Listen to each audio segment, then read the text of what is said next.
ચાલો મિત્રો, આજના વિડીયોમાં આપણે જાણીશું કે સફરજનના રસથી કેટલા ફાયદા છે તમને ખબર પણ નથી. અને પથરી, વાયરલ પેશાબ વગેરે પ્રવૃત્તિ છે.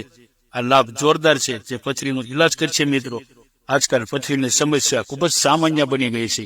ખાવા પીવાના કારણે કિડનીમાં પથરી બને છે. કિડની સ્ટોન ખૂબ જ પીડાદાયક સમસ્યા છે. પથ્થરની પીડા અસહ્ય છે.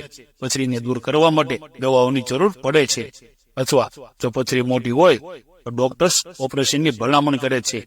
ત્યારે શરીરમાં મીઠાનું પ્રમાણ વધી જાય છે અને તે પેશાબ દ્વારા વિસર્જન થતું નથી.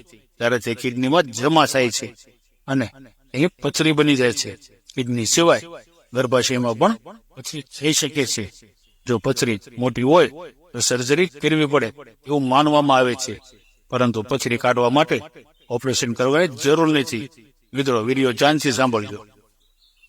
આવો આજે અમે તમને એક અસરકારક આયુર્વેદિક રેસીપી જણાવીએ છીએ જે સર્જરી વગર મોટી પથરી તોડીને તેને દૂર કરે છે.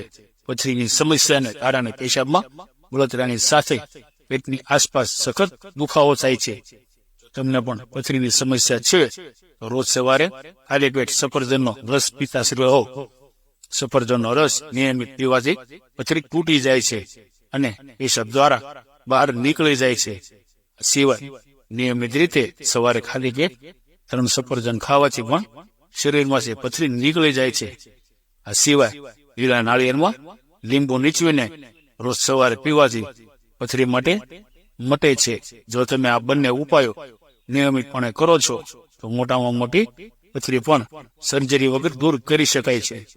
મિત્રો, સફરજન ડાયાબિટીસના પેશન્ટને સેવન ન કરવું જોઈએ અને ઉધરસની એલર્જી વાળાને પણ સફરજનનું સેવન ન કરવું. મિત્રો, માહિતી કેવી લાગી તે કમેન્ટ બોક્સમાં જરૂર જણાવજો. જય શ્રી કૃષ્ણ, સીતારામ, જય માતાજી.